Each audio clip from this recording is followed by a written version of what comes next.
As the new leader of the Decepticons, I command you to subscribe to Spurs in Focus. From outer space to San Antonio. Splash! Go Spurs, go! And that is nothing but net.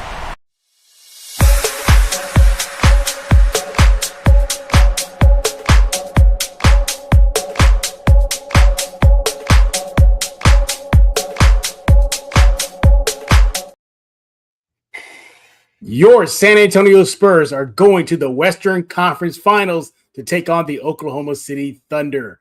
Welcome to a live episode of Spurs in Focus right here on YouTube, iTunes, Spotify, Pocket Cast, Amazon Podcast. Go subscribe right now. Go subscribe to Substack too, Spurs in Focus Substack, completely free. You want to do that right now. The guy you see on your screen right now next to me, that is Mr. Rudy Campos of The Sports Answer. He is on X at The Sports Answer. I am Jeff Garcia, longtime Spurs writer in San Antonio. Follow me on X at Jeff G Spurs Zone. Yeah, you heard me right at the intro. Your Spurs that maybe will win about 40-ish games, preseason. Yeah, no, they're on their way to the Western Conference Finals after taking care of business in Game 6, beating the Timberwolves 139-109. Yes, it was a wire-to-wire win for your Spurs. Got a little scary for one moment, but that's about it. It was a dominant performance from top to bottom. We're going to get into our general thoughts, our takeaways. I have a graphic for you guys that's going to have 3 takeaways from me. That guy, Rudy, he's going to give you his, and then we're going to give our reaction to what was the turning point of the game, standout stats, standout players, and then you guys, Spurs in Focus fans, leave a comment. Rudy's watching them, and apparently, Rudy, we brought in an alien that can shoot 3-pointers or half-court shots now here on Spurs in Focus. Yeah, we brought in a little graphic from our great producer Shemaya Reed, where it's on the Sports Answer show on the Friday Drive, but we're also putting it on Spurs in Focus too. Yeah. But don't forget, Jeff, I had to go with another name because it's Rudy. I don't know ball. Campos Jr. I saw that, man. Yeah, some guy pushed back on you today. Yeah, apparently because of my De'Aaron Fox. Because of my De'Aaron Fox take, I should not talk Spurs basketball. Yeah. I don't know basketball. So, yeah, I mean, I didn't call Spurs in 6. No, I didn't call Spurs in 5 against Portland. Or Fox to San Antonio, right? I didn't call Fox to San Antonio almost a year and a half before it happened. I mean, I don't know anything, Jeff. Trust me. Yeah. I don't know why you. But that's like the go-to argument for everybody, isn't it? Oh, I know. It's the go-to thing. You can just smoke somebody in a discussion, and they go, you don't know ball, and it's simple as that. Yeah. Well, I like it because the guy had to create a Twitter profile to get 16 followers just to come at me to say that. I guess. I mean, somebody has a burner. Somebody has. Hopefully, it's Kevin Durant. Hopefully, he heard me on the Friday Drive earlier today with Derek. So, who cares? Yeah, and by the way, you also didn't call that Harper was going to be the goods too. Oh no, completely not. I sneezed and actually put him number 1 on my prospect board. I didn't even say he was going to be good at Rutgers. I said he was going to be terrible. So I mean, there you go. Screw it. Oh, Rudy Campos. Yeah, don't worry, Rudy. The tide will turn. The tide will turn soon. But hey, everybody, again, we're going to react to the Spurs big time Game 6 win. It was. Let me. It wasn't close, yes, by the scoreboard. They got a little nervous in the second period. We're going to get into that and so much more. Let's start it off. What do we think about the win? First of all, a wire-to-wire win for your Spurs. They came out and they punched first. They had, I believe, it was like an 18-5 lead to start the first quarter. The Timberwolves, throughout the game, Rudy, had no answer for the Spurs. Even when they made their massive push, by that point, the Spurs had a 29-point lead. Mm-hmm. Yes. We're going to be nitpicking here because it really was a dominant performance. The stats show you just how dominant it was. But that's how much of a dominant performance. They were leading by nearly 30 points at one point, 29 points for your silver and black. That's the type of dominance you need in a closeout game. That's what you need from your young Spurs that have practically zero playoff experience. Mm-hmm. And Rudy, what I liked about it too is that was what I was nervous about heading into the game, is like how they're going to handle a closeout game on the road against a Minnesota team that's been there, done that, and is on their, in a back to a corner. And wow, they just put it on the Timberwolves. So they took care of business early, weathered the storm, and then second half, It was not even a contest. It was just total destruction pretty much for the entire game. So right off the bat, coming out strong, held the poise, held composure. Those are some thoughts I just started. I want to start those off with. Your thoughts? Yeah, I mean, the biggest game to close out a series is the clinching game itself. I mean, it's hard to close out a series, especially against a good team like Minnesota. But the Spurs came out, I mean, extremely hot, 36-27 after the first quarter. Of course, when they had a 29-point lead, some local media guy said start honking, and I was like, come on, man, you can't do that. Don't know who that was. But nonetheless, when he put that, they ended up making a comeback. They had got it down to, I believe it was like 12 at one point. And you started to think, okay, this is that Minnesota run. Spurs kept their composure, something that has been a key word all season long for San Antonio. When we expected the wheels to fall off, they never did. Kept their composure. They kept doing what they do. Locked down on the defensive side, continued to draw fouls, frustrate Minnesota to the point, Jeff, where we saw Chris Finch and the rest of the starters quit and just not playing in the fourth quarter. With about 8 minutes to go in the fourth quarter, they decided to just throw up the white flag, throw in the towel. I would say, man, I mean, it was pretty much a Drago against Apollo Creed match tonight.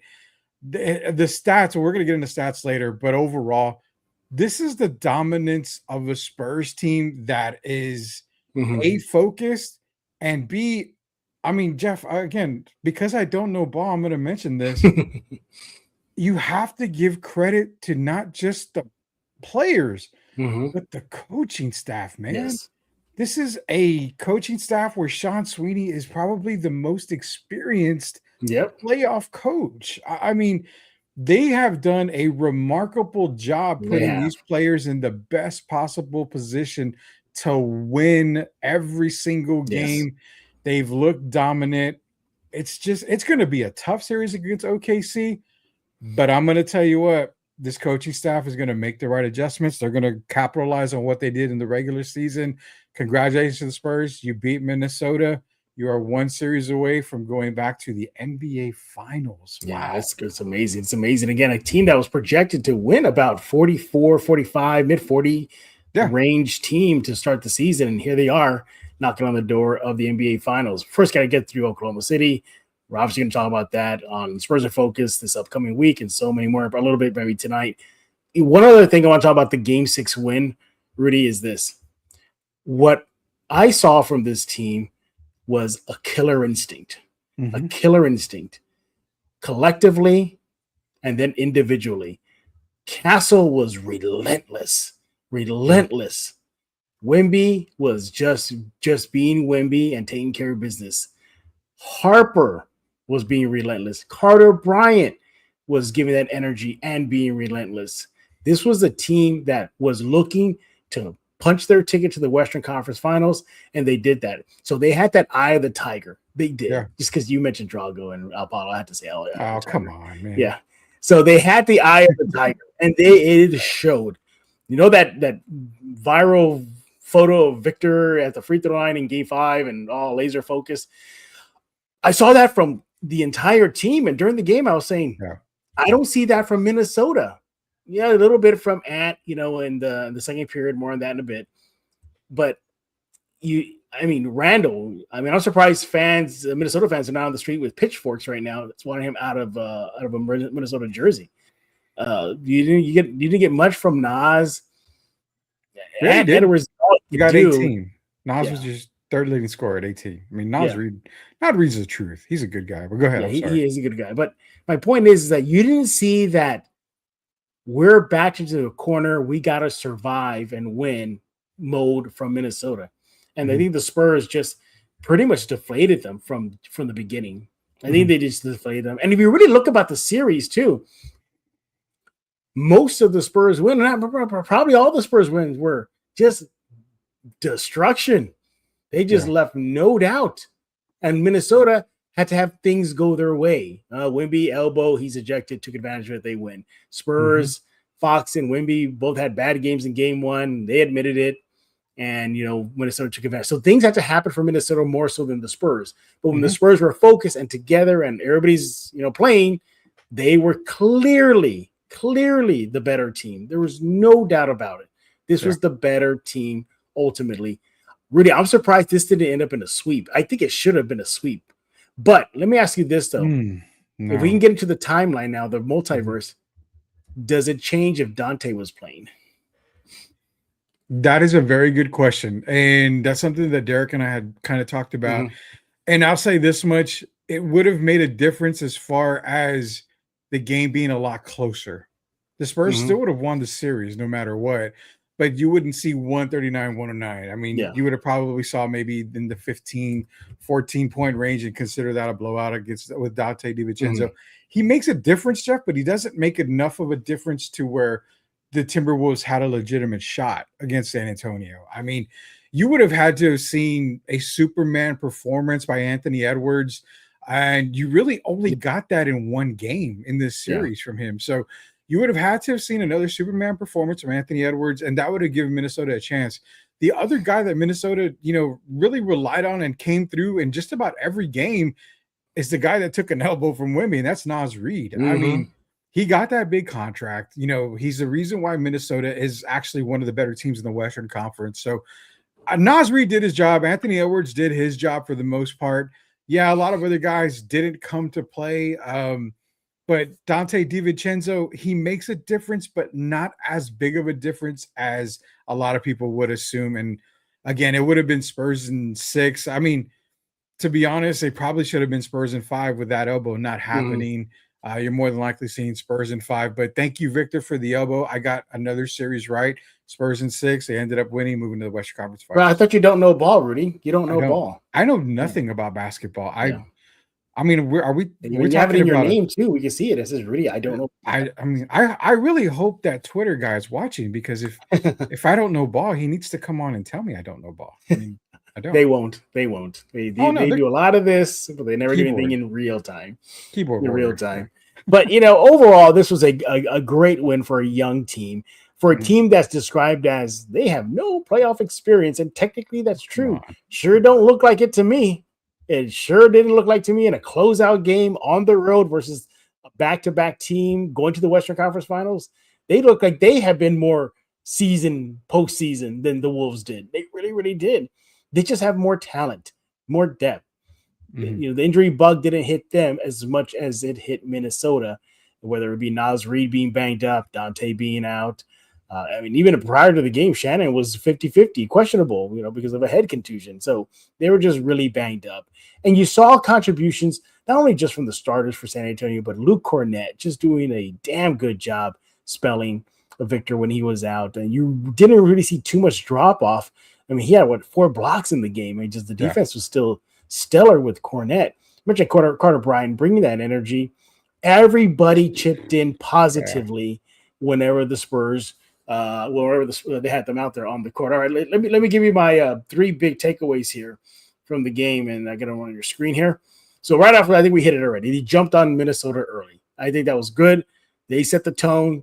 They set the standard. They already put Minnesota, up against the wall.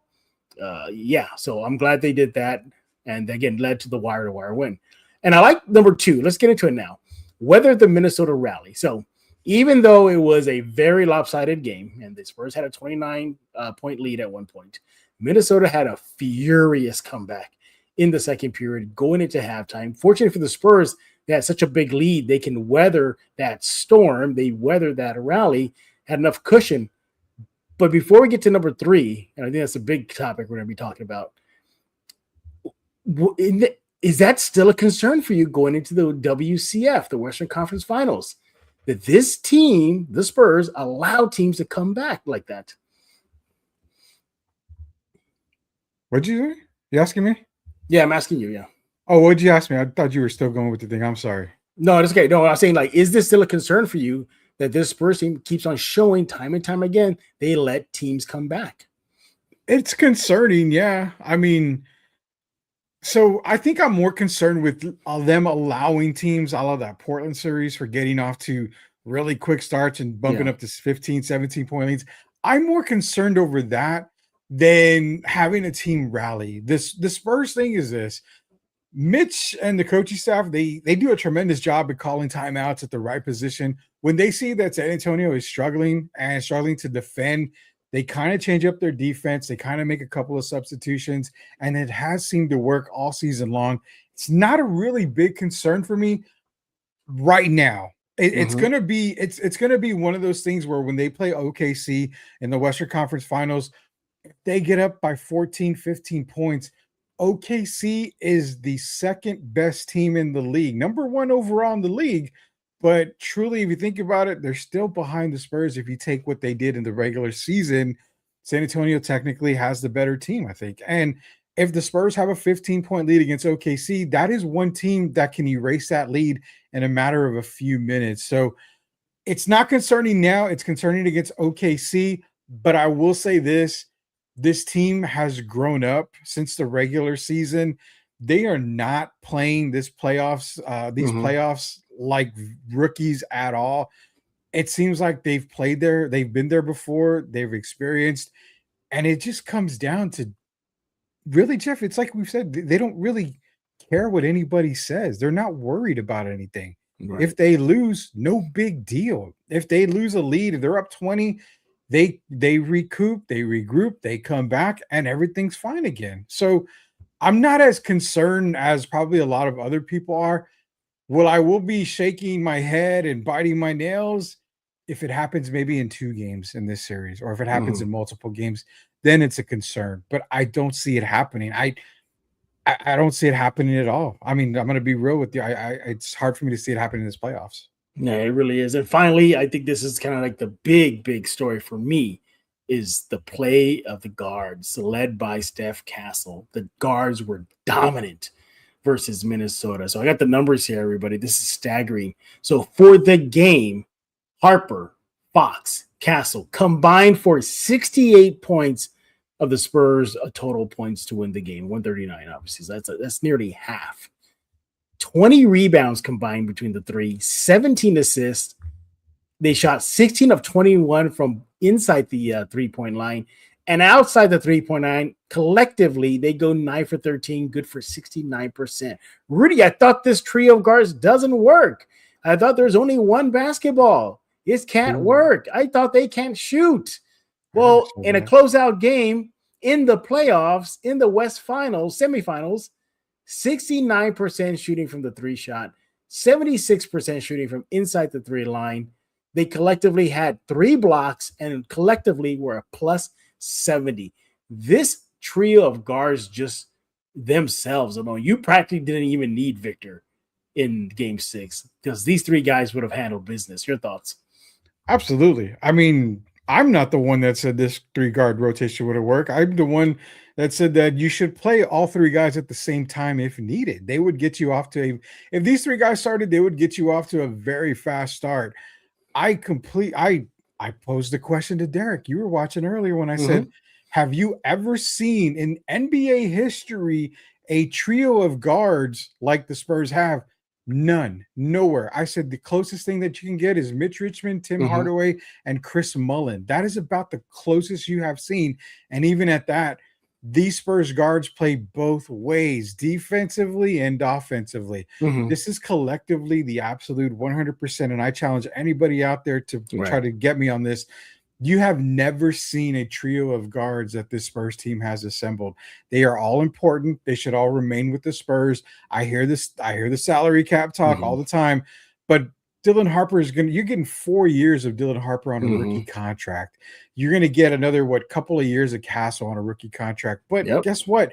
They own the bird rights. You can match any offer and you can go above the cap space to pay for those players. So you're almost essentially talking 8, maybe 9 years of this trio of guards that are going to dominate the league for a very long time alongside the big guy in the middle and Victor Wembanyama, who's going to be a max guy, a super max guy here pretty soon. So, yeah, this trio of guards, Jeff, is unbelievable. It's going to be a reason why if they get to the NBA Finals, they could potentially win the NBA title. It's going to be because of Wemby. But it's going to be because there's really no way to stop this trio, especially with the emergence of Dylan Harper. Holy cow, man. Yeah, it just got so much better. OKC is the one team that can't do it. I will say that. Yeah. But you can slow them down. You just can't stop them. So in the third period, once that they were, for the Spurs putting the team away, Minnesota away, this is what the trio of guards did in the third. They combined for 23 points.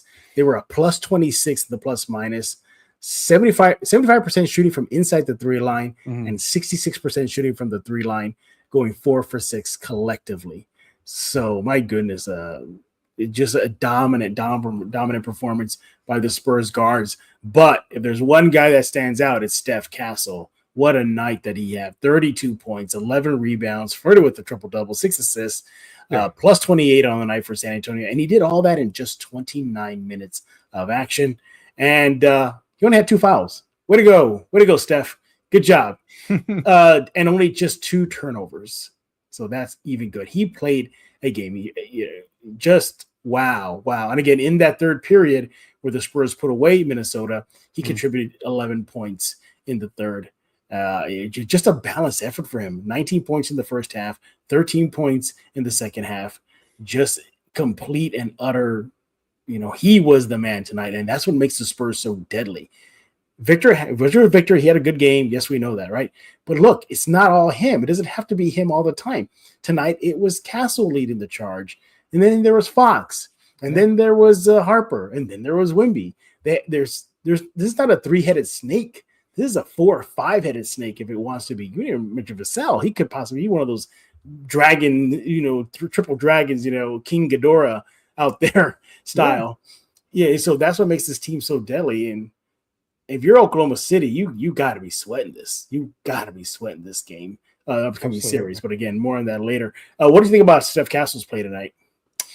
He set the tone early, and that was super good for San Antonio. It was him and De'Aaron Fox got into it early as well. Yep. Both of those guys just dominated Minnesota, but Steph Castle bullied his way to the bucket. He made sure Minnesota knew that he was coming. 2 fouls only. I mean, I was like, wow, only 2 fouls on there. But also keep in mind 2 turnovers. I mean, Steph Castle's been known to turn over the ball a lot more than the other 2 guards have. But he's kept it real low. His 3-point shot was blowing super early as well. When Steph Castle gets going, especially beyond the arc to start the game, it's going to be a long night for the opposition. It showed tonight. Steph Castle in 30 minutes, 29 minutes, scored 32 points.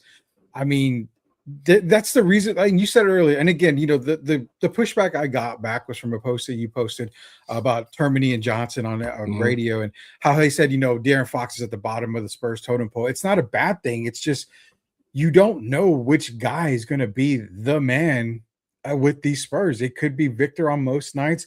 It could be Steph Castle like tonight. It could be De'Aaron with a quiet 18 points, but he has 10 in the fourth to close out a game. It could be Dylan Harper, who again scores 8 points in the fourth and is a difference maker. There's really no 1A on this team. There's like a 1A, 1B, 1C, 1D. All these guys, to be real, they can lead another team if they really wanted to. I mean, you saw what De'Aaron Fox did in Sacramento. He led them to the playoffs. You see how Victor is. Steph Castle can go somewhere. Dylan Harper can go somewhere. They both can be leaders of a team. Steph Castle tonight, bonkers, man. Bonkers. And you're right. OKC's got to be concerned in a sense because they understand Spurs play physical. They play a ton of defense. They make it rough. They're not afraid to use a couple of fouls if need be. And they're not going to fall for the foul bait stuff. I mean, they really are not when it comes to OKC. So I would think that right now, Mark Dagnall is probably trying to figure out, okay, how do we stop them from getting into the paint, which OKC is really good about that. They're really good about stopping guards getting into the paint. But when the Spurs get going, it's difficult to stop these guys. Yeah, it really, really is. And we didn't even touch on Fox's numbers here. Let me take off Castle here because he got enough shine and deserves it. So he needed the most shine here. But just for Rudy Campos, we'll find a picture of Fox. Here it is. All right. So this is what your guy did.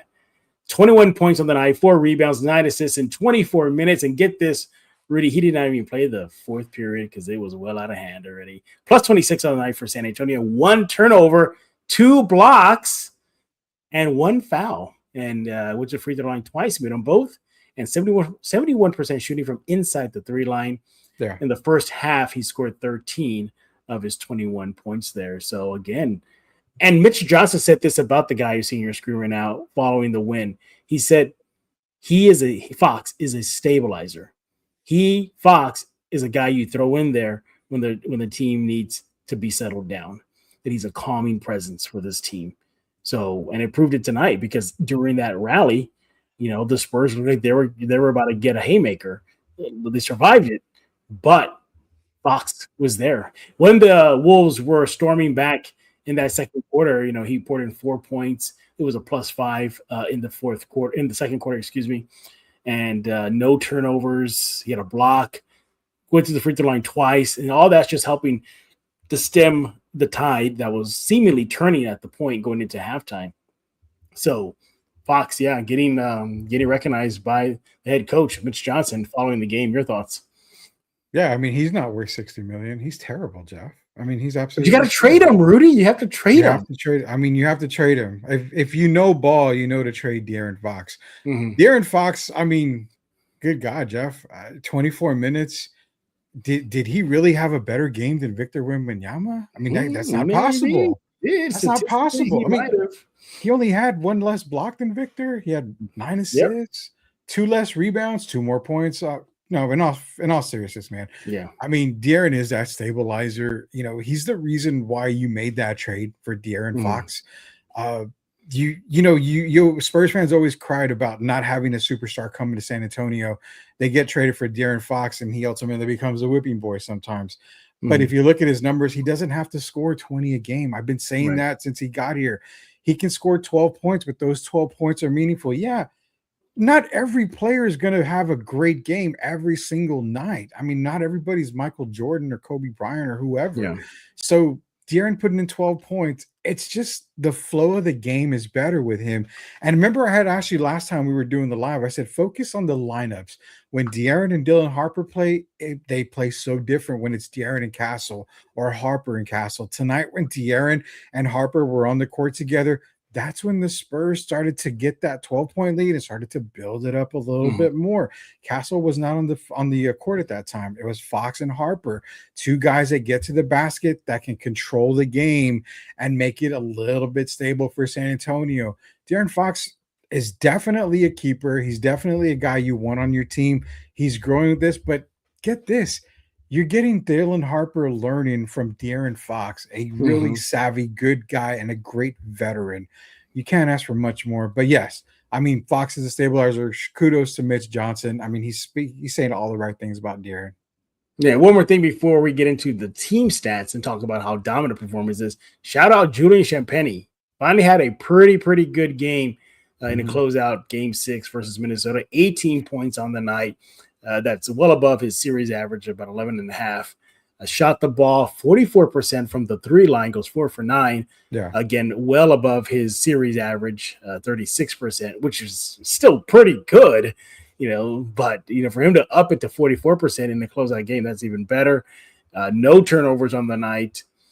He was a +35 for the Spurs when he was on the court.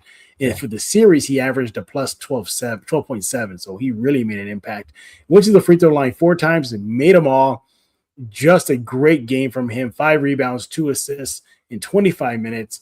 Shout out Julian Champagnie. That's the type of punch they need from him. Because when he starts making those 3 shots, that floor gets wider and wider and wider for the guards, for Victor, and anybody else who wants to take advantage of that.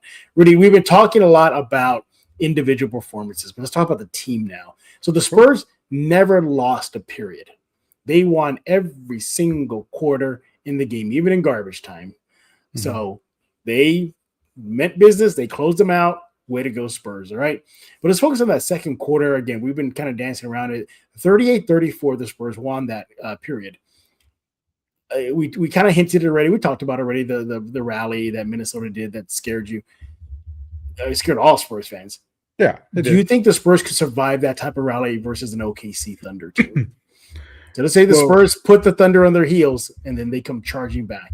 Well, let me ask you this. The only fair way we can answer that is, do the Spurs have a 29-point lead? they got to get there first, right? I mean, if you say that the Spurs are up 15, I don't think that's a safe lead at all against OKC. Yeah. If you get them up 18, I'm a little bit better. I'm a little bit better with that, but I'm not quite there. Yeah. It'd have to be 22, 23 plus. Yeah. And I'm like, okay, this is probably a good enough lead where they can withstand kind of a good run or a big run by OKC. It's something that you have to consider. It is a concern. I mean, it is a concern. But it's the resilience of this team. Every time that we've seen another team make a comeback, it's the quick timeout. Mm-hmm. It's the changing of the guard, basically bringing in some new players and maybe getting some. It's as simple as bringing in Carter Bryant, as we saw tonight, just to pester Anthony Edwards. I mean, you saw Carter Bryant come in and make a big difference just on the defensive side of things. So I think every lead San Antonio has, definitely you can say, is not safe because of our history with San Antonio basketball. We know that they like to blow it in the end. And famously, Charles Barkley said, the one thing I know guaranteed for the Spurs is that they're going to blow the lead in the fourth quarter. Mm-hmm. And that's what we've been used to. So when you see a team make a comeback, it's like, oh, here we go again. But again, this is not an old San Antonio team. This isn't a team that we've seen before. This is a whole new – Jeff, we've been blessed. Well, we've been blessed with Greg Popovich style of basketball. That was winning basketball. We've never seen a Spurs team play this style of basketball. This is Mitch Johnson style of basketball. So, yes, this is a new era. We cannot hang our hats on Spurs blowing leads anymore. It's going to happen. It happens to the best of the teams in the NBA. But this Spurs team, when they have a massive lead, they don't ever stop. Yeah. They just keep going and they don't stop. Yeah, if they have a little bit of a hiccup, they bounce back. It just comes down to that. I don't think no lead is safe against OKC, but I feel more comfortable that this team could actually withstand a rally by OKC, but it has to be a big enough lead. I was already calling game even during the you called game at like 5 minutes into the first. I mean that's how much I knew this team, Minnesota, was cooked. Did you borrow my DeLorean? I mean, what the hell? I must have. Don't tell anybody. I took the keys when Rudy wasn't looking. But you could, it didn't. And I'm not. This is not directed at you. It's just in general. You know, anybody could have seen that Minnesota didn't have the goods, the juice, the mojo to beat this team. Once the Spurs set the tone to start the game, that tone just told me everything. I said, "Oh, it's done. This game's over." And I was telling people just like, "Hey, you know, yes, I would like this to go. This is how the game's going to go. Spurs are going to come out strong. Minnesota's going to make a run. Spurs are going to respond and then put the game away." I mean, and I was telling people like, "Hey, oh no, Minnesota's going to probably do another run even after the massive run, but the Spurs are still going to win." It didn't take a genius. They are on paper the better team. On paper, the series proved that. The stats proved that. Everything proved it. Minnesota was Anthony Edwards or bust at this point. You didn't get jack bleep from Randall. Nas did his best. Shannon did his best. Yeah. Rudy didn't. Was Rudy even involved? Gobert? I mean, did he even show up? You got really nothing from a lot of a team that should have more help for Ant, and they didn't.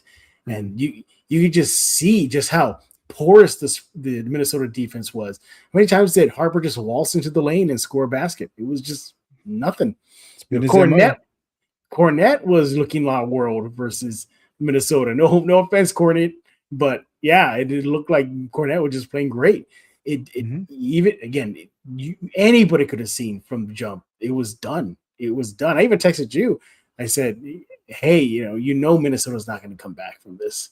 And you're like, "Yeah, probably not." So it was easy to see. But how dominant was his performance? We talked about how many players for the Spurs were dominant individually, but collectively, they out-rebounded the Minnesota Timberwolves 60-29. Yeah. That is huge. 60-29. What about assists? 34-25. Spurs with the advantage. You go down the line here. What about field goal percentage? 56% shooting from the Spurs to 37% to the Wolves. Free throws. They got to the free throw line 27 times and connected on 85%, while the Wolves went to the line 21%. They connected on more three-pointers, 18 to the Wolves 12. I mean, I can go on and on here, just how lopsided it was. Offensive rebounds, Spurs got 12 of them. Minnesota got 9. Blocks, 13 blocks. And majority of those were not just from Victor, Cornette, Vassell, Harper, Fox. Everybody was getting the block party. It was just a dominant performance all the way around. Sure, the Wolves won a few categories here and there. They had more steals, fewer turnovers, but the major categories, second chance points. Remember that was a problem for the Spurs versus Minnesota? Yeah. Not tonight, 21-12, Spurs with the advantage. Fast break points, 17-5 Spurs. Biggest lead, it did get up to 37 points at one point, and largely in the second half, and that was just garbage time. The game was over so bad that during the game, Edwards walked to the Spurs bench with about 5-6 minutes left in the game clock and was already saying good game to everybody, going to all the players individually, shaking their hands, hugging Mitch Johnson. And then he just did his piece and he walked away because I'm pretty sure he just wanted to get the bleep out of there, the one where the buzzer was over. So let me be a good sportsman now before anybody says anything, because I just want to get the H out of here. I mean, I think that was going through his mind. My point is, it was just so lopsided. It wasn't even close, Rudy. It wasn't. No. Even if when Minnesota made the run, they still had a double-figure lead going into halftime. Yeah, they did. I mean, it was total domination by the Spurs.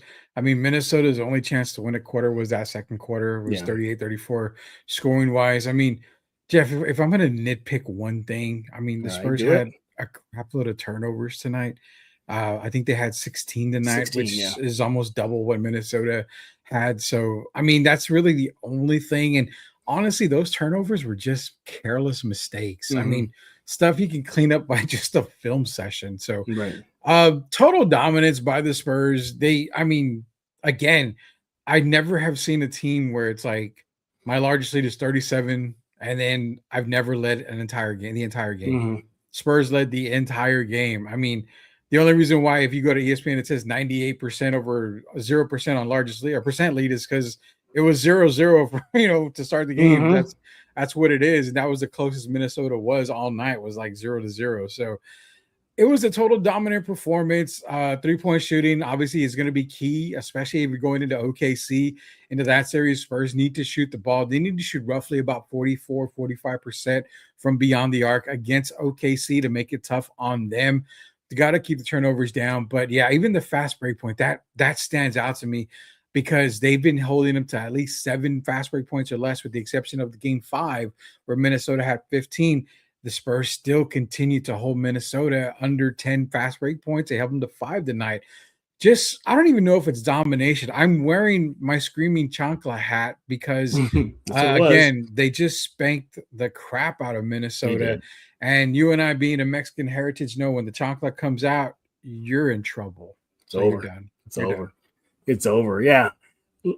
Just what an incredible game for a young team that wasn't even projected to be at this point, joining the OKC Thunder in the Western Conference Finals. But here we are. Vegas had the game at a 9.5 spread at one point prior to the game. And, man, whoever betted against that probably won some coin tonight. For sure. If you took the over that night for tonight, you probably got a nice return. Man, what a game. But we're not done here. When we get back, we're going to take a little quick break. We're going to go to our turning point, standout stats, standout players, and then you guys, Spurs in Focus fans, what are you talking about? I see the messages lit up right now. Rudy's manning it right now, so Rudy has a task ahead for him. Coming up next, we're going to be your turn in just a few seconds. Secret powers were revealed to me the day I held aloft my magic sword and said, "By the power of Grey Skull, I subscribe to Spurs in Focus."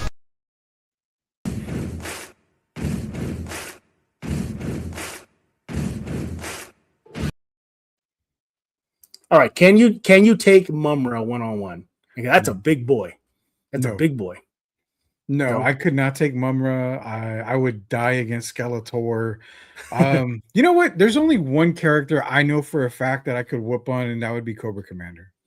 See, for me, I can whip on Orko. I can probably do that. No, he has magic, though. Orko has magic, man. That's right. You Now, for me, Cobra Commander, I can definitely take Cobra Commander. He's a little scrawny guy. Yeah. I can definitely take Cobra Commander. I- Mumra, I'm dead. There's no way. He'll just body you. He's just basically Shaq coming at you. Hey, we've discussed it on a past episode. Mumra was not a villain. That's right. Yeah. He's not a villain. I mean, he's the bad guy in Thundercats, but if you think about it, he's not a villain. You really think about it. Yeah. Whose land? Who went to whose property and said, no, it's mine? It wasn't Mumra. Exactly. It was the cats. By the way, quick little nerd moment, because we're not going to do a nerd segment here, but just I highly recommend to you, Rudy, you can get it online and just read it online. You don't have to go buy it. There's this new comic book series. Okay. It is incredible. I already read online the first few books. There is a series, Thundercats versus Silverhawks, and it is phenomenal. And it is the Hawks that are the bad guys. Yeah. And they are very militaristic, totally against, they just see black and white. That's all they see. And this Quicksilver, the main guy, he is a bad dude. He's a bad dude. And Lionel, they go one-on-one. And you need to text it to me so I can look it up. But it is incredible. I mean, I was shocked how well written it was, how well scripted it was, the details of it, the drawings of it, the storyboard of it, and they even introduce a new Hawk, and he's even badder. He's a bad man. I mean, it is so good. And you get to see Lionel kind of still young and letting leadership get to his head, and he's not a good guy with his crew. He's really not. It is a phenomenal comic series, Thundercats versus Silverhawks. If you can get it, go read it right now. It's online. I'll read it. I'm going to take it out. And I want to say real quick, because I know we're going to move on, and I don't want to spend a whole lot of time, but Artist Jim is saying Mumra ain't a villain. Artist Jim, you got to go and read in depth about Thundercats because it's true. Mumra's portrayed to be the villain because he's protecting his world against the Thundercats who came in to his world. And I mean, it's a crazy story that doesn't ever really come out. We got into nerd talk, and everybody's coming into nerd talk now. So I know we got there we go. Yeah, everybody's joining in now. Mumra was 10 foot down. Hey, Darth, could you take Mumra one-on-one, or you're cooked? I think Darth can. I went to school with Darth. I think he really can take Mumra. Cobra Commander 6'7". I can see Cobra Commander whining at the refs like every single time. Oh, that's not a foul. That's not a foul. Curses. That's not a foul. He's LeBron James. That's the way it is. Yeah. Exactly. That's me. Where do you get your artist? I said Thundercats. Yeah. Our artist Jim. I'm seriously just Google it right now. Thundercats versus Silverhawks. An amazing comic book art right now. I mean, if you really think about it, I think it's two big time different views of points. The cats, very peaceful, they want peace, belong to the earth, and The Hawks were cops, basically. They were just basically military cops. And that those two things clash. And I'm getting chills. I'm thinking of some of the storyboards, the cutouts that popped out when I was reading that book. But anyway, all right. You're here for Spurs talk. Here we go. Spurs once again advanced to the Western Conference Finals, 139-101. Ended in 6 because I called it, not Rudy, just for the record. And yes. Rudy called it. Yeah, he called it in 6. I had it in 5, but Rudy called 6. Again, a dominant performance. Rewind in YouTube right now if you can. We go to individual players. We go to team stats. We tell you some of the concerns. The biggest one is, again, letting the Wolves claw back. And I'm thinking of a Thundercats right now. Claw back into the game in the second period. But other than that, the Spurs just said, oh, okay, that's cute. Smack. And that's pretty much what they did. Yeah. But again, we play this game with Rudy, right? So we have 3 categories coming up.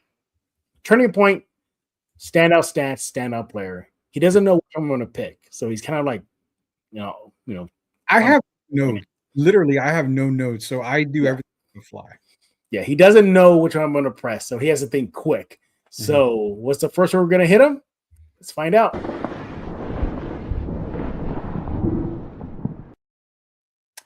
All right, standout players. I usually leave the easy ones for Jeff because I don't know ball, so I'm going to take the easy ones all the time. I got two of them, and one of them is a guy that contributed big time tonight without doing much, and I'm going to give him his love again. It's Carter Bryant, man. I mean, he came into the game, he guarded Anthony Edwards. I mean, he was switching off of his opponent. He was making Anthony Edwards work his tail off tonight. Yes, he was in the game. He was diving for loose balls. He was getting rebounds. He was making just the right plays at the right time. He was able to just be a menace. And comparable to a former Spur, when he plays defense, he moves similar to Bruce Bowen. And we remember how Bruce really was with San Antonio back in the day. I think Carter Bryant's going to be fighting for potentially starter minutes in the next couple of years. When I say that, I mean, he's not going to actually be a starter, but he could maybe be that Devin Vassell replacement on the starting five.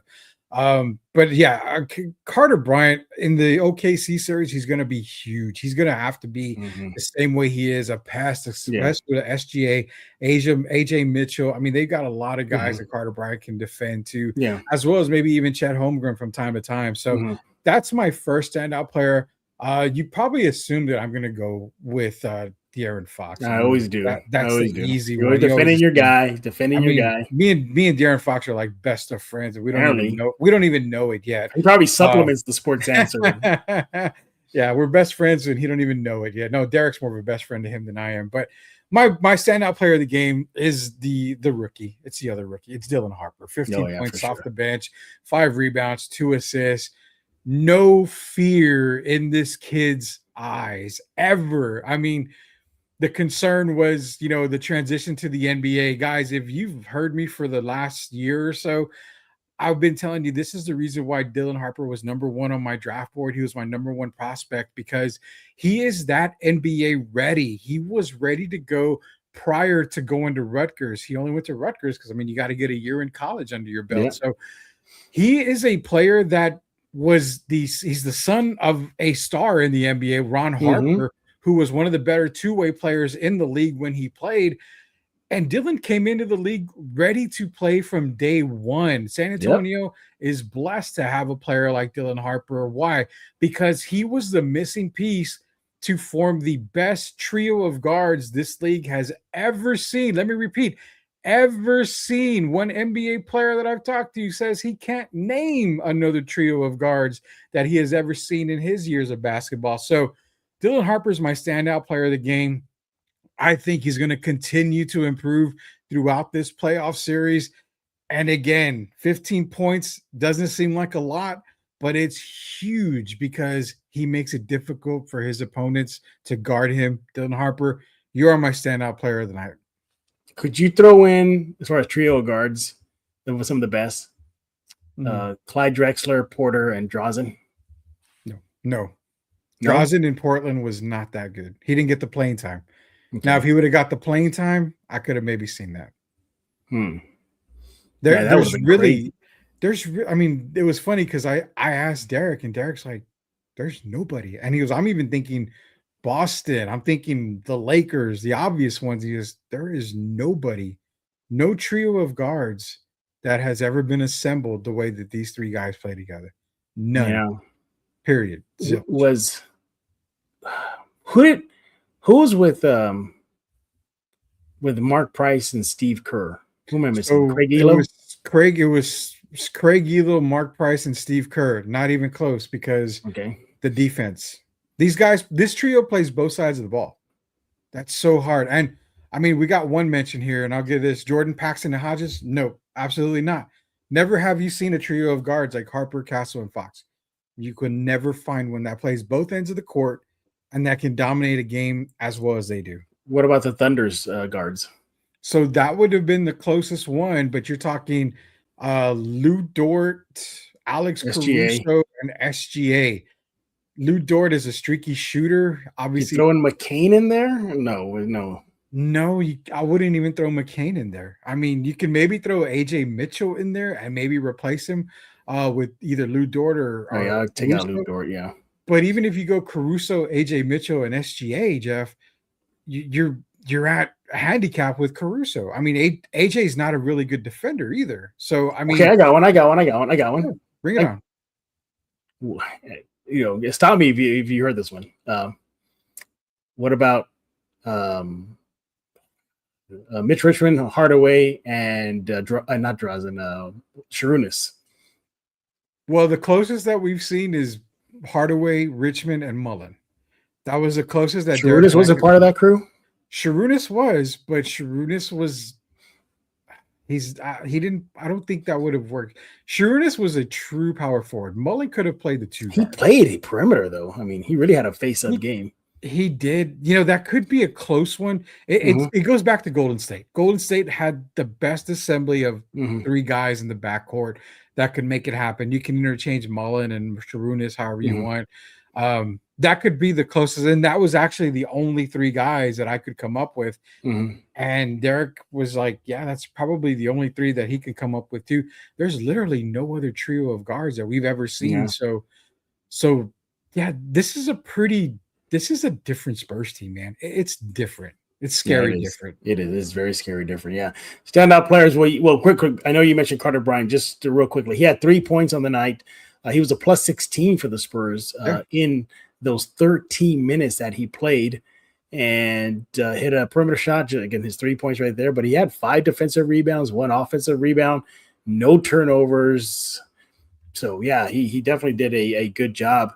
But yeah, Carter Bryant, I think he's definitely going to be key for the upcoming series versus OKC. But again, that's for a future episode coming up quick, because I think, by the way, everybody, OKC Spurs starts this freaking Monday. I know. It's that quick of a turnaround. And guess what? They're not going to be at home. So I think there's already been reports out there that the Spurs are going to fly back to San Antonio tomorrow, or technically today now after midnight. They should be landing in a couple of hours, actually. Yeah. They should be landing soon, and then they're probably going to get a breather and then take off to OKC, and they're going to be there for a few days before coming back to San Antonio. Remember, OKC has the home court advantage in this series, so keep that in mind, everybody. I'm going to do Rudy a favor. I'm going to pick De'Aaron Fox. What? It's one of my 2 standout players. Okay. De'Aaron Fox, we all know what we did. 21 points on the night, 4 rebounds, 9 assists, a plus 26 for the game versus the Minnesota Timberwolves, and he scored 8 points in the pivotal third period to knock out the Wolves of the game. And by the way, perfect from the free throw line, 100%.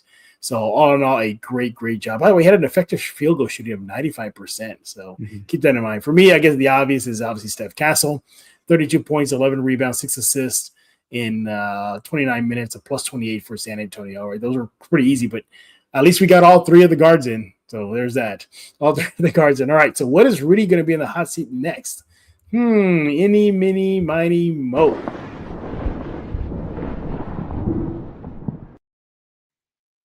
All right, standout stats. Well, I mean, I would easily say the final score, 139-109. Yeah, That's easy. Very unexpected. No, for me, the standout stat was 58-52, and that's the points in the paint. It seems a lot closer than, and you're probably thinking, man, there's so many stats out there. Why'd you pick this one? Well, the points in the paint were dominated by the guards, and that's what I really liked to see. I mean, in a world of NBA big men where you had Randall, Naz Reid, Rudy Gobert, these guards were not intimidated by any type of height or physicality.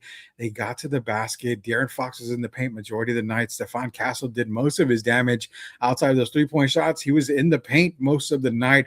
Dylan Harper getting to the basket. It was just a dominant performance, and it's rare to say that, Wemby is the only one dominating the point. Yeah, I mean, he's probably going to be the only one dominating the point for most nights.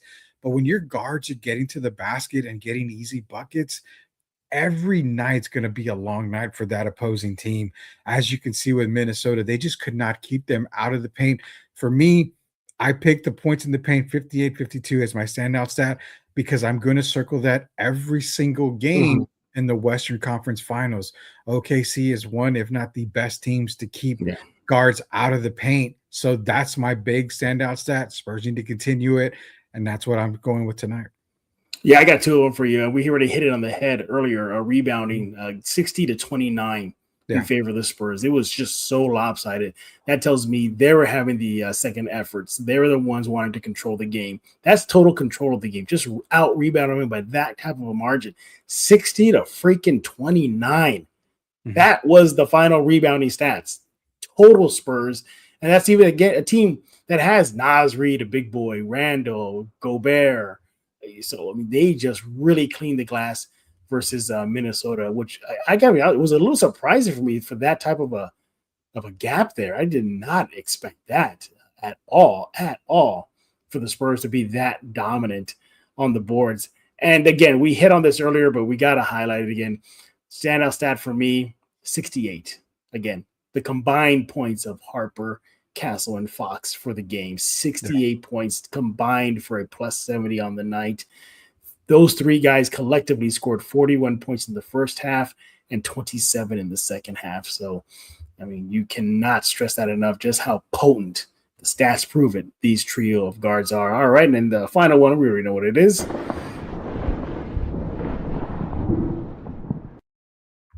Is this one that we agree on? When I think so. I think if I know where you're going, yeah. I think I know where you're going. Second quarter, the T-Wolves, they clawed back and they brought it back down to a 12-point lead, I believe. Mm-hmm. And then the Spurs just said, you know what, enough's enough. Oh, that's cute.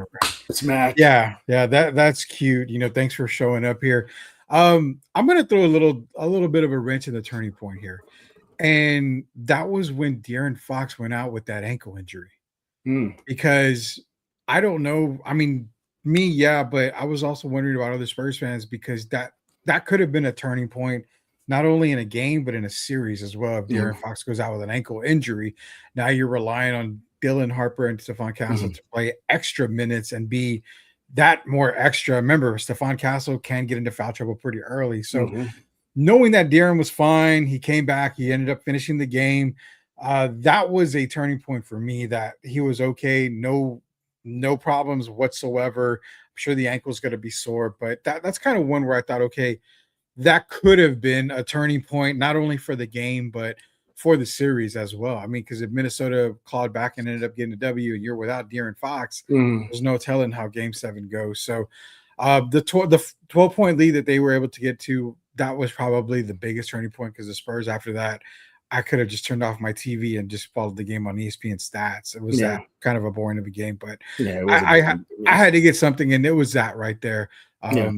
Pretty much that's it. Other than that, I mean, Ant saying goodbye with 8 minins to go in the game. That was a good turning point. Yeah, that was a great turning point for Minnesota fans. I'm sure they're like, "What the hell is going on?" But that was it for me. For me, the turning point was that run from that Minnesota did, not because it put the scare in everybody, because I think it was a little bit of a wake-up call for the Spurs to like, hey, snap out of it. You know, this is the real deal. This is a closeout game. Wake up. And boy, did they wake up. So I think for me, that was a turning point. Little dose of reality for the young Spurs that say, hey, yes, you are ahead on the series, but this is still a dangerous team. Yeah. Minnesota proved it. The Spurs, did not help themselves in that second period whatsoever. If you look at some of the numbers in that second period when the Wolves were coming back, barely escaped the second quarter, 38-34. But, you know, the Wolves were just really, really making them pay. You know, hit 3 3-pointers in that second period. They were shooting great, at least for their standards, because they were having a bad offensive games of late, 42% shooting. But what was different was 6 offensive rebounds. They had no turnovers in that second period. My point is that, I think that was a good wake-up call for the young Spurs because, you know, I feel like this is going to be on like a repeating record here. But, you know, in Portland, in the Portland series, said, oh, can't do that versus the Minnesota Timberwolves. They'll make you pay. You know, you can fast forward now. Well, you can't let your foot off the gas because guess what? The Thunder are probably going to take advantage of that and not stop until they are well ahead. Yeah. So again, lessons learned through every series. And as Victor Wembanyama said after the win, he said pretty much, he says like he's already learning how each of the level of competitive goes up. He said from Portland to Minnesota, it was a leap. And he said this, he goes, from Minnesota to Oklahoma City, he goes, it's going to be a big leap. So he didn't say just a leap. He says it's going to be a big leap in competitiveness. And guess what? That OKC team is well rested. They're like, hey, we don't have to travel. We don't have to get on a flight. We're good. We're settled in from our series versus the Lakers. So we've been planning for you, game planning for you. So, yeah, that level of competitiveness is going to really, really show in game 1 on Monday. Yeah, such a great, great night. But we cannot end the show without talking to you guys, the Spurs in Focus fans. I've been watching it. And this is Rudy's job on the show. He manages the comments, but he might have a tall task ahead of him. Because I read that number right, Rudy? That's how many people are wanting to chime in right now? Yeah, we got a ton of comments in. All right, bring it on. I'm going to get one real quick that just came in, and it's from Darth, one of our supporters here. He brought up a really good point, and I had to double take this, Jeff. He didn't remember the Spurs having a steal. It was just a total defensive dominance. And he's right. The Spurs only had 2 steals compared to Minnesota's 9. Yeah. It seemed like the Spurs had a whole lot more steals tonight, but they did not. That is a great point by Darth. I appreciate that comment right here. Another one that just came in. SGA will likely be awarded second MVP. Wemby has that MJ attitude, which is using anything as a whiteboard material. Now, just an FYI, I got the announcement right now that the MVP is going to be awarded this Sunday before the Cavs and Pistons game. So tune into that. Will Wemby win it? We'll see. We'll do on that.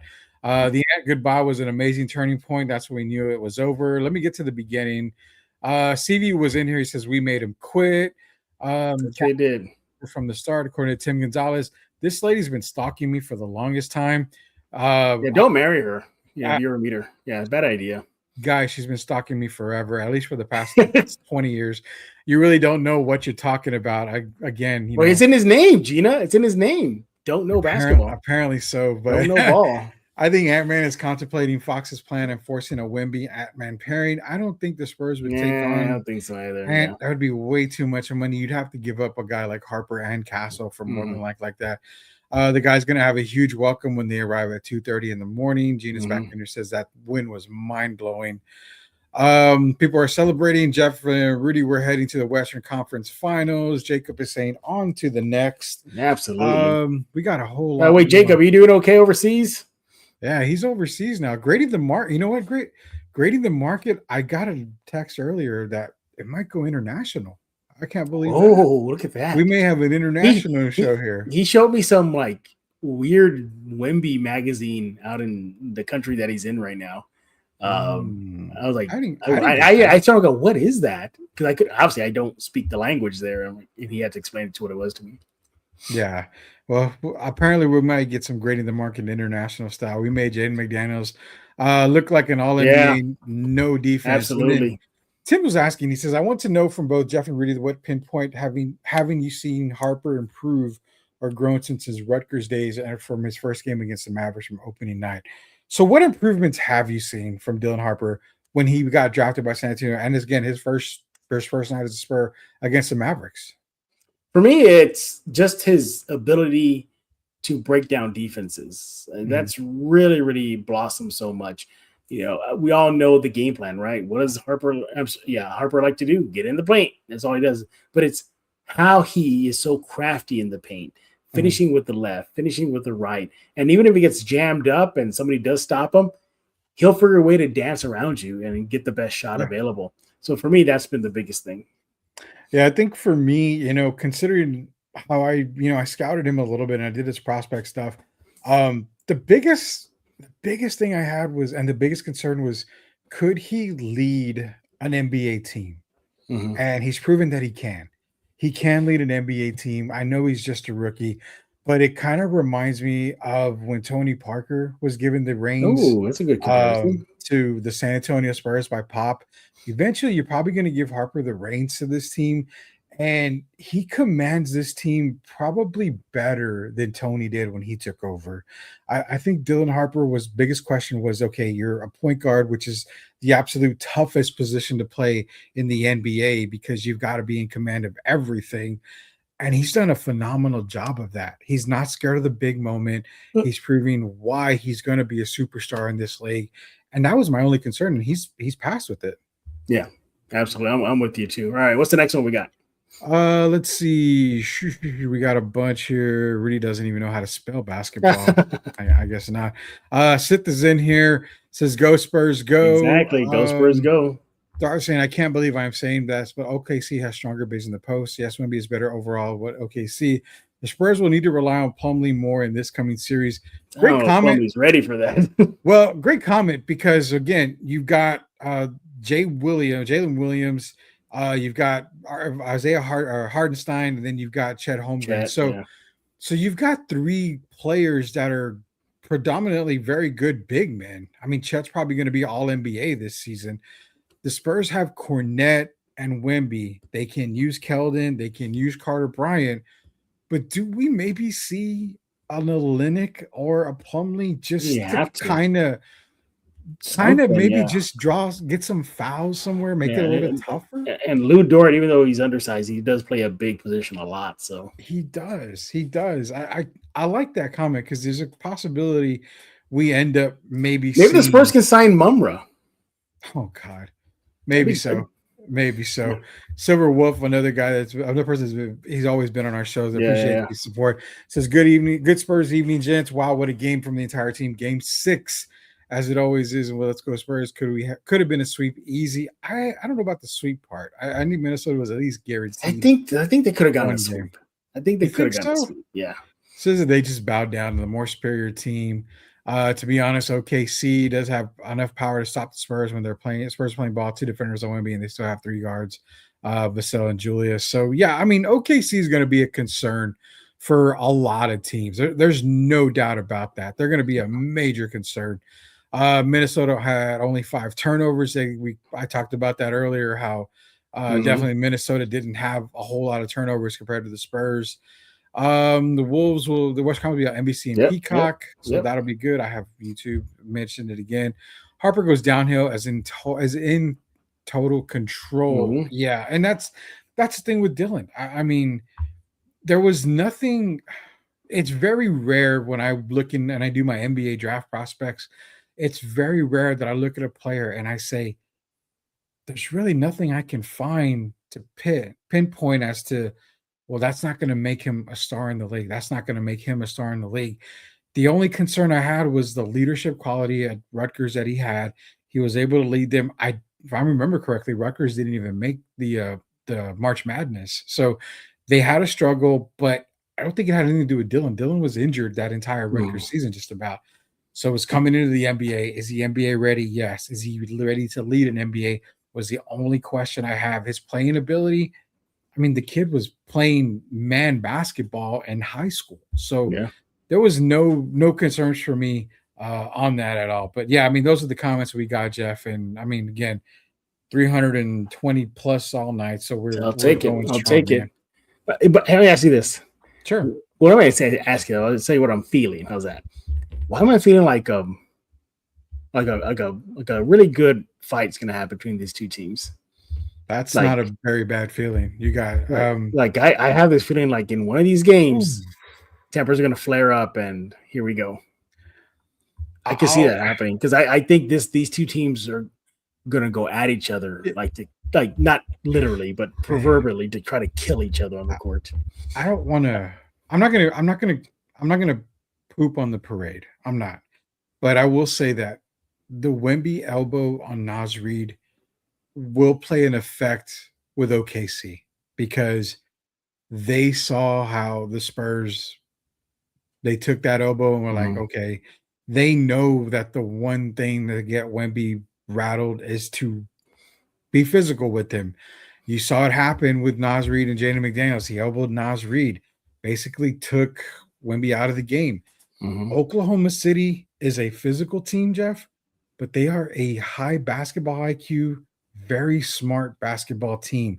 You don't think Lou Dort is going to make a dirty play. He does it all the time. So my biggest fear is that Wemby will maybe lose his cool again.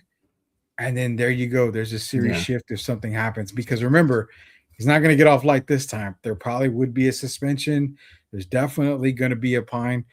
And that's what I'm trying to say is my biggest concern in this series is the physicality towards Wemby. It's probably going to be worse. And they saw what happened against Minnesota. Yeah. They're going to use it to their advantage, man. Yeah, I think so. Yeah. Real quick, and I'm also not going to try to rain the parade, but let me ask you something. Something I observed in Mhm. Game 6, especially in Game 5. Did it feel like a lot of the calls are going the Spurs' way? And I bring this up because take for Game example Game 5? 6. Game 5 and Game 6. What I mean by that, and I'm going to look at Game 6 just because it's more fresh in my Yeah. memory. Mhm. There was a play where clearly Castle threw a forearm at Yes. McDaniels. Yes. And then, but they called it on McDaniels. And then in Game 5, I don't know. My guess is counted, but there was a Spur player that pretty much manhandled a Wolves player, and they said the foul was on the Wolves. I'm not going to conspiracy route, but feels like the NBA really wants OKC and San Antonio in the West Finals, and they got it. No, I mean, no, okay. So maybe I was reading too much in there, but it was, you know what that because I would react because I would react. There's obvious fouls. I mean, you're right. Yeah. There are obvious fouls, but it was on both sides. I mean, you saw Minnesota with Randall just chicken wing every single time he drove to the basket. Never got a foul called on him for that, for the offensive foul.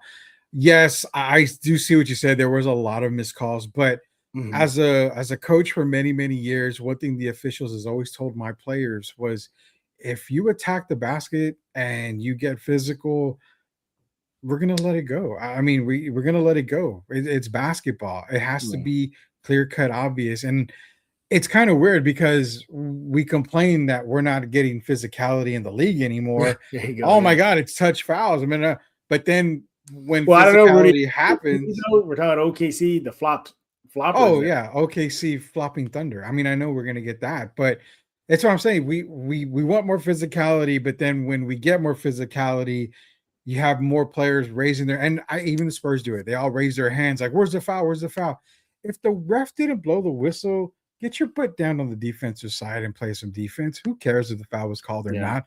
Leave that to the coaches to fight for that. Yeah. I mean, that's what I've always been taught. But that's the thing. It's going to be a physical series. It's going to be a big time series. I think I've got them in 7, but a part of me says I think it's going to be like a 6-game series. But it's a toss up. It's a toss up. I have the series going 7 and it being a toss up. Yeah, so as of now, I don't know because it's just me. This Thunder team looks a lot different than they did in the regular season, and I don't know if that's because they have a lack of strength of schedule in the postseason. You know, cupcake Phoenix team, a cupcake Lakers team. Exactly. You know, making it look like, wow, this team is a juggernaut. But they do look on point. They haven't lost a game in the freaking postseason. But again, they played Phoenix. They played the Lakers. So, well, it's like I said, OKC Phoenix was Oklahoma City against our beloved, school, Central Catholic. And then they played, OKC and the Lakers were like Our Lady of the Lake. I mean, there was no chance for any of these teams at all to beat OKC. Different team coming in with San Antonio. They played both sides of the ball. Before we go, let me ask you this now, because this might even intrigue you here. Is there a possibility that we may see a low-scoring game because of defense? No. Now, when I'm saying low, I'm not talking 88 to 84 like old days. I'm talking maybe like a 104 to 101 or 104 to 99. Do we possibly see that? Because man, these two teams play hard-nosed defense, dude. I'm going to say yes. I think I'm going to go that way. But again, I can also see it going high scoring because these two teams are potent that way. I believe what he was going to play, who plays the best defense is going to win this series. And on paper, defensive rating, I believe the Thunder have the best in the NBA playoffs. I'm going to double check that right now. Yeah, they do. So, actually, no, it's the Spurs.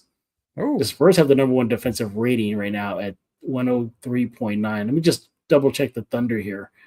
103.9 for the Spurs, and the Thunder, they have a defensive rating. Oh, they're 6th in the NBA in the playoffs at 110.7. But again, does it go back to strength of schedule or lack of? They didn't need to play that much defense against Phoenix because they're Phoenix. Lakers.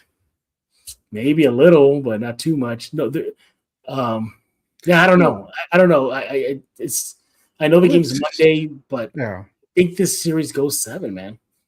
Let me give Spurs fans a little hope here. There was a couple of games, I think games 3 and 4 against the Lakers.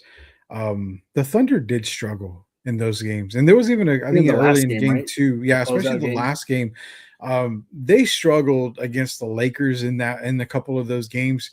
The Spurs are leaps and bounds better than the Lakers. So again, that's why I've been telling a lot of people I don't Oklahoma City this year just doesn't have that same championship feel like they did a year ago. And Thunder fans are going to kill me for this, but go back and look at the finals. They probably don't win a title if Halliburton doesn't get hurt. I mean, Indiana was in complete control of that series, man. So OKC, yeah, they are your defending champs, but they are a Halliburton injury away from possibly not being NBA title winners last year. And that says a lot. I mean, this year, again, they dominated the regular season this year, go into the playoffs. They're not really playing anybody until now. Now they get a team that has been battle tested. And I'm hoping the Spurs expose them because then I can change it to Rudy knows ball and not doesn't know ball. But there's a couple of comments before we go, man. Jeff wants to see a wrestling match. And I told you, they used to call me that back in high school.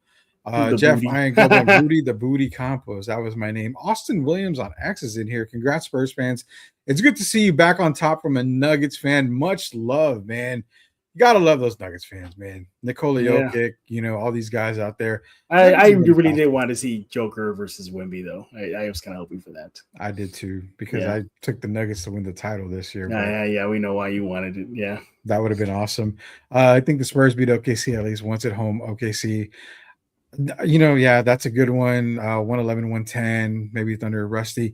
Real quick before we go, Jeff, last question. How important is game 1 for San Antonio? Oh, huge. So first of all, they go to extremes now. So if they get smacked up, then that I hope it doesn't hurt their high psyche. I don't think it will, but that could send a strong message to the Spurs of, hey, we're the kings around here, not you. Yeah. If it's a slim loss, I think there's hope with that. Mm-hmm. You take that into game 2. If they win, well, I think that's just cherry on top there because it just goes back to the regular season. Yeah, we dominated this team. But again, I don't think Jalen Williams played any of the games versus the Spurs. I don't think he played any of the games. AJ Mitchell didn't play, I don't think. And then I think Jared McCain just played the last game against San Antonio. And then one game doesn't even count because there was a bunch of bench players, like their second unit played the whole game. Yeah. So again, we're gonna look into Spurs Thunder. Yeah, we're not giving it too much. We're gonna go into player matchups, series preview. How the Spurs got here, how the Thunder got here. We'll look back at the regular season and then ask the big question, does that even matter at this point, the regular season? Mitch Johnson said that after the game, said the regular season doesn't really count right now going into the OKC Thunder series. So, again, we're going to have that all covered for you this upcoming week. Again, Monday night, game 1, Spurs at Thunder. So just keep that in mind. Mm-hmm. And hopefully a win would come. I'm nervous for this series. This is the series that everybody wanted. This is a series that all fans, just NBA fans, basketball fans, could be salivating about. Don't be scared. We'll see. We'll see. Rudy's scared. He doesn't want to admit it. Scared. I am he's scared of the Thunder. If I put a Thunder jersey in front of him, he's going to go around the table and cringe and cuddle up on the bed because he's scared of the Thunder.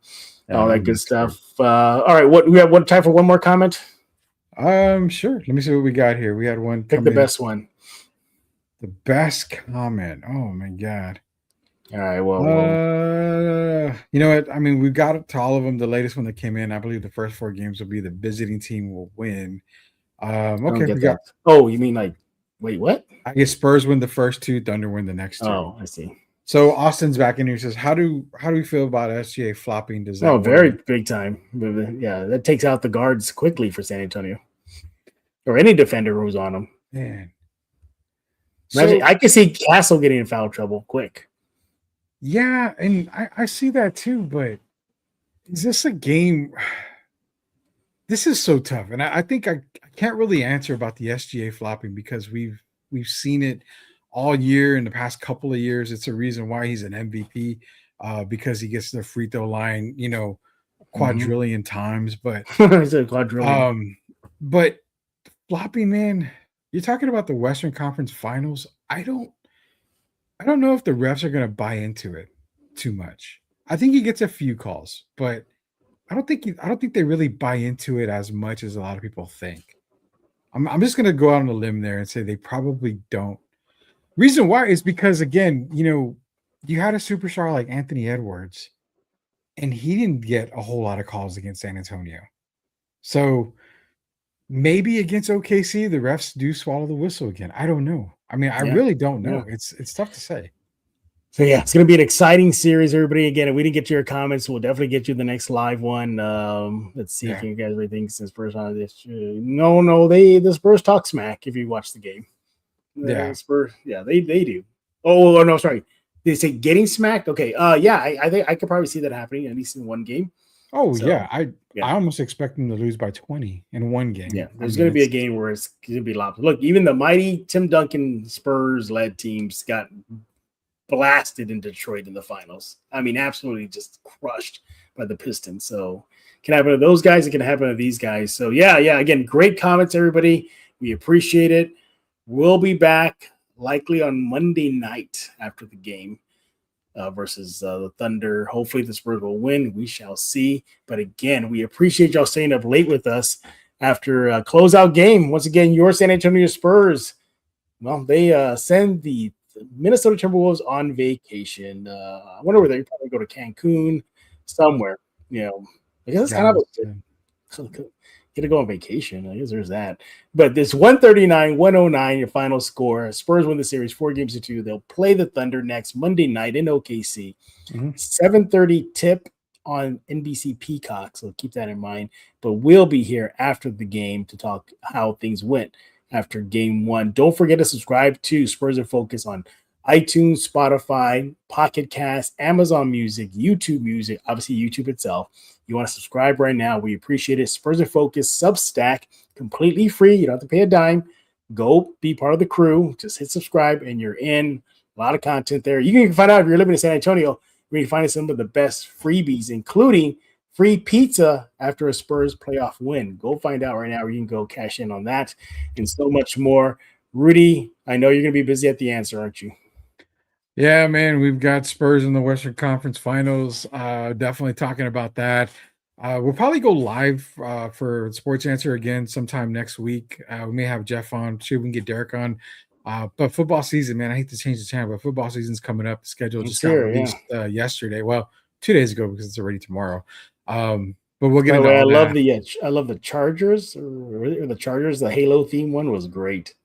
Oh yeah. The schedule releases are always fun to watch. But we'll get into football talk and just more NBA, man. I mean, Derek loves talking about NBA, and we talked to WNBA today. So just great conversations on the Friday Drive on the Sports Answer. You can catch me and Derek and sometimes Jeff on there Friday on the Sports Answer, Answer Now TV.